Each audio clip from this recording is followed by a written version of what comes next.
Hello dear, कैसे हैं आप लोग। कल की क्लास में हम लोगों ने एडवांस मैथ के बारे में पढ़ा था और एडवांस मैथ के बारे में हम लोग जिक्र किया था। और आज की क्लास में हम लोग पढ़ने वाले हैं ट्रिगो का, जो एडवांस मैथ का सबसे इंपॉर्टेंट चैप्टर होता है त्रिकोणमिति, जिससे कि बहुत सारे सवाल आपके एग्जाम में आते हैं। जो पिछले क्लास में हम लोगों ने ट्रिगो के बारे में पढ़ा था, उससे आगे आज हम लोग क्या करते हैं, स्टार्ट करते हैं। ठीक है, चलिए आप थोड़ा ध्यान से समझिएगा बाबू। ठीक, आपसे के स्क्रीन पे एक सवाल दिखाई देगा, क्वेश्चन दिया हुआ है, ध्यान। तो देखिए यहाँ पे क्या दिया है, साइन ए का मान दिया गया है ना, साइन ए का त्रिकोणमिति रेशियो दिया गया है ना।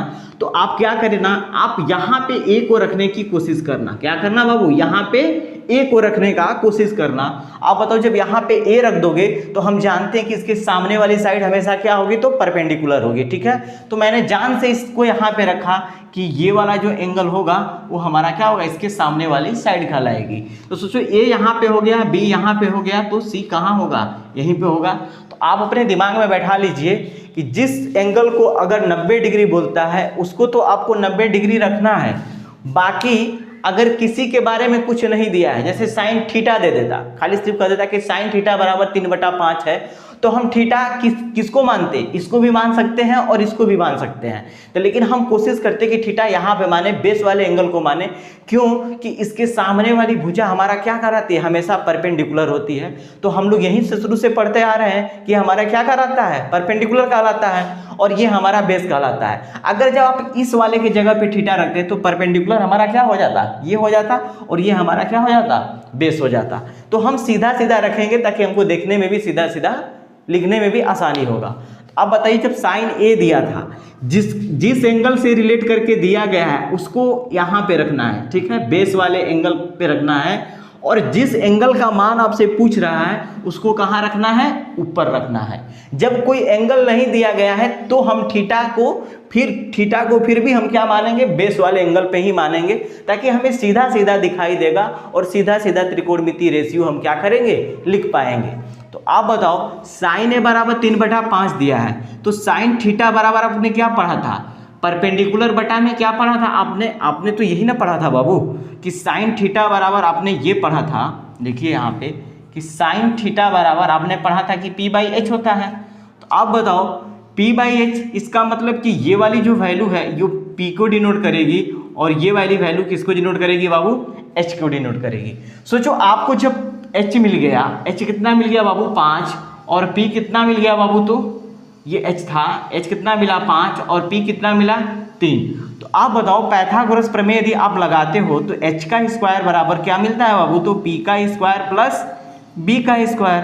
तो आप बताओ, h का कितना दिया है मान, 5 दिया है ना, तो 5 का स्क्वायर करोगे तो 25 हो जाएगा। p बराबर 3 दिया है, तो 3 का स्क्वायर करोगे तो कितना हो जाएगा, 9, और प्लस b स्क्वायर हो जाएगा। आप बताओ, 9 घट जाएगा यहाँ से बाबू, तो 16 बचेगा। इसका मतलब कि b स्क्वायर का मान कितना आ गया, 16। तो हम कह सकते हैं ना कि बाबू b बराबर कितना हो जाएगा, तो 4 हो जाएगा। तो यहाँ से b का वैल्यू कितना मिल गया बाबू, 4। b बराबर कितना मिल गया, 4। आपसे क्या पूछा है, अब देख लीजिए, कह रहा है कि साइन सी। तो हम आपको क्या बताए थे कि साइन थीटा बराबर, आप पहले लिखिएगा फॉर्मूला, साइन थीटा बराबर क्या होता है, तो p/h होता है। लेकिन हम जानते हैं कि जिस एंगल से रिलेट करके पूछे उसके सामने वाली साइड हमारी क्या कहलाती है, परपेंडिकुलर कहलाती है। इसका मतलब ये जो b था वो हमारा क्या हो जाएगा, परपेंडिकुलर हो जाएगा। तो हम लिख सकते हैं कि साइन c बराबर क्या लिखेंगे हम, तो ab बटा में क्या होगा, ac। तो ab का मान कितना दिया है बाबू, तो 4, और ac का मान कितना दिया है, तो 5। अब सेक c पूछ रहा है, तो सेक थीटा बराबर होता क्या है बाबू, हम साफ जानते हैं पहले, सेक थीटा बराबर क्या होता है, तो h बटा में b होता है। तो h इसमें कौन सा साइड है बाबू, h तो हमारा कभी भी चेंज नहीं होगा, h तो हमारा ac ही रहने वाला है। लेकिन h बटा में b कह रहा है, b मतलब कि आधार। तो आधार अब कौन सा होगा, ये वाला पहले आधार था किसके लिए, a के लिए आधार ये था, लेकिन अब c के लिए तो ये हमारा जो ये था 4 जो था वो हमारा बेस का काम, क्या उसका काम करेगा, परपेंडिकुलर का काम करेगा। तो आप बताओ, c के लिए बेस कौन सा हो जाएगा, ab हो जाएगा ना बाबू, c के लिए बेस कौन सा होगा, ab होगा। तो ac का मान 5 दिया है और b का मान कितना दिया है, 3 दिया है। तो आप ऐसे निकालोगे, इस टाइप के सवाल देंगे तो आप ऐसे सोल्व करोगे। ठीक, चलिए स्क्रीनशॉट लीजिए इसका। चलिए बाबू, देखिए आपके स्क्रीन पे सवाल कह रहा है कि त्रिभुज ABC में tan B बराबर 6/8 दिया है, तो देन फाइंड करना है आपको कि sin A बराबर क्या होगा, cos A बराबर क्या होगा, tan A बराबर क्या होगा। ABC is a right triangle दिया है, ठीक है। इन त्रिभुज ABC इज राइट ट्रायंगल, ठीक है। यहाँ पे आप लिख लीजिएगा राइट ट्रायंगल, राइट ट्रायंगल, ठीक है। ABC क्या है, एक समकोण त्रिभुज है, लेकिन ये नहीं बताया है कि कौन सा एंगल समकोण होगा, कौन सा एंगल समकोण होगा। तो हम क्या करेंगे, पहले एक समकोण त्रिभुज बना लेंगे। क्या करेंगे हम, एक राइट ट्रायंगल त्रिभुज बना लेंगे, ठीक। ध्यान से देखिएगा। और ये हमारा 90 डिग्री का होगा, मतलब यहाँ पे जो भी एंगल होगा वो हमारा क्या होगा, 90 डिग्री का होगा। आप देखो रिलेशन किस में दिया है बाबू, तो रिलेशन बी में दिया है। तो हम आपको पहले भी बताया है कि जिसमें रिलेशन देगा ना उसको बेस वाला एंगल मांगिएगा। क्या मानिएगा आप, बेस वाला एंगल। तो बी को आप यहाँ पे मान लीजिए, ठीक है। बी हमारा यहाँ पे हो गया। और जिसमें आपको रिलेशन पूछ रहा है ना उसको कहाँ पे मानिएगा, ऊपर वाला एंगल मानिएगा। क्या मानेंगे हम, ऊपर वाला एंगल। तो किसमें रिलेशन पूछा है, ए में, तो ए ऊपर हो गया। आप बताओ कि बी में रिलेशन दिया है, बी में रिलेशन आपको दिया है, रिलेशन किस में पूछ रहा है आपसे, ए में पूछ रहा है।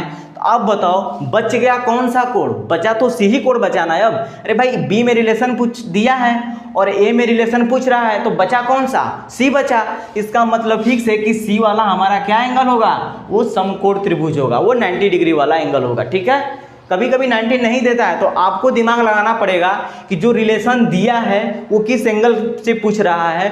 और मान लीजिए अगर ये ए से रिलेशन बी में दिया है और रिलेशन ए से पूछ रहा है, तो ए वाले को मैंने ऊपर लिख दिया, ठीक। अगर ये रिलेशन क्या करता बाबू, ए से ना पूछकर सारा का सारा रिलेशन किससे पूछ लेता, बी से ही पूछ लेता, तो हम क्या करते, बी से जब ही रिलेशन पूछ लेता तो ए और सी में से कोई भी समकोण हो सकता था। क्या होता, ए और बी में से कोई भी समकोण हो सकता था। तो आप बताओ इसमें तो ऐसा दिया नहीं है, तो कोई भी कौन सा होगा, जब बचा तो सी मेरा समकोण हुआ। तो आप बताओ tan थीटा बराबर क्या होता है बाबू, तो tan थीटा बराबर हमने पढ़ा है, आपको बताए थे कि tan थीटा बराबर होता है लंब बटा में आधार, मतलब कि p/b। तो सोचो ये 6 वाला जो वैल्यू है बाबू वो p को डिनोट करेगा, और जो 8 वाला वैल्यू है बाबू वो किसको डिनोट करेगा, b को।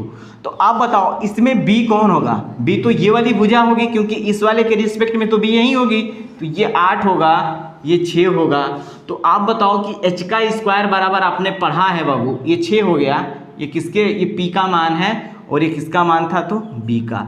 अब बताओ h का मान क्या निकल कर आएगा, तो h स्क्वायर बराबर p का स्क्वायर, मतलब 6 का स्क्वायर 36 प्लस b का स्क्वायर कितना हुआ 64, और दोनों को जोड़ दे तो 100 हो गया। और 100 का अगर बाबू निकालते हो तो कितना हो जाएगा, 10 हो जाएगा। कितना हो जाएगा, 10। h का मान कितना मिल गया, 10। आपसे अब क्या पूछा है, साइन a पूछ रहा है, मतलब इस एंगल से रिस्पेक्ट में, तो इसके सामने वाली साइड क्या कहलाती है, साइन a का अगर आपसे मान पूछता है तो आप क्या लिखेंगे, देखिए तो साइन a बराबर, तो ये वाला हमारा लंब होगा, और साइन थीटा बराबर क्या होता है, लंब बटा में कर्ण। तो लंब तो हमारा क्या हो गया बाबू, BC ना हो गया, और कर्ण कौन सा होगा बाबू, तो AB होगा। क्या होगा, AB। आप बताओ BC का मान 8 है और AB का मान कितना है बाबू, 10। ये आपका आंसर हो जाएगा, ठीक है। उसी तरह पूछता है आपसे बाबू cos A का मान क्या होगा, तो आप बताओ कि cos A बराबर क्या, cos थीटा बराबर क्या होता है, आधार बटा कर्ण। cos थीटा बराबर क्या होता है, आधार बटा कर्ण होता है। तो आप सोचो आधार हमारा कौन सा है, आधार तो पहले ये था किसके लिए, बी एंगल के लिए, लेकिन हमसे एक से पूछ रहा है ना, तो आधार ये ना होकर आधार कौन सा हो जाएगा, तो आधार हमारा AC हो जाएगा। और कर्ण हमारा कौन सा होगा बाबू, तो AB होगा। तो आप बता दो किसका अगर मान पुट करते हो तो AC का मान कितना है बाबू, AC का मान कितना दिया है, 6 दिया है, और कर्ण का मान कितना दिया है, 10 दिया है। तो ये आपका आंसर हो जाएगा। आपसे पूछा है tan A बराबर, तो आप बताओ tan A का मान अगर आपको निकालना है तो tan थीटा बराबर फार्मूला क्या होता है, लंब बटा में आधार। तो आप बताओ A के लिए लंब तो हमारा क्या हो जाएगा, BC हो जाएगा, और आधार कौन सा हो जाएगा, तो AC हो जाएगा। अब बताओ BC का मान कितना दिया है, 8, और आधार का मान कितना, BC तो हमारा लंब हो गया, आधार कौन सा है, ये है AC, AC का मान 6 हो गया। तो ये आपका क्या हो जाएगा, आंसर हो जाएगा। तो हमें ये नहीं लगता कि आपको अब कोई प्रॉब्लम होना चाहिए। जब एंगल चेंज करके दे तो मान हम क्या करेंगे, निकाल लेंगे। और आपको मैंने पिछले क्लास में बताया था बाबू कि जिस एंगल से रिलेट करके पूछे तो उसके सामने वाली साइड हमेशा क्या होती है, परपेंडिकुलर होती है, और जो बच गया वो हमारा बेस होता है, और हाइपोटेनस कभी भी चेंज नहीं होता है। ठीक है, कर्ण कभी भी चेंज नहीं होगा। दूसरी बात आपसे एक बात मैंने और बताया था, अभी बताया है कि जिसमें आपको रिलेशन दिया है उसको आप बेस वाला एंगल मानिए, और जिसमें आपसे रिलेशन पूछ रहा है उसको ऊपर वाला एंगल मान लीजिए, और जो एंगल बच गया बाबू उसको आप 90 डिग्री मान लीजिए। ठीक है, चलिए अगर मान लीजिए बी में ही रिलेशन दिया था, अगर हमसे बी में ही रिलेशन पूछता तो आप बताओ, इसमें तो कौन सा एंगल 90 डिग्री दिया नहीं है, तो आप क्या करते, बी में दिया है रिलेशन, बी में ही पूछ रहा है, तो बचा कौन, ए और सी बचा ना। तो ए और सी में से आप किसी को भी 90 डिग्री मान सकते हैं। ए को भी 90 डिग्री कर सकते थे आप, सी को भी 90 डिग्री कर सकते हैं। ठीक है, चलिए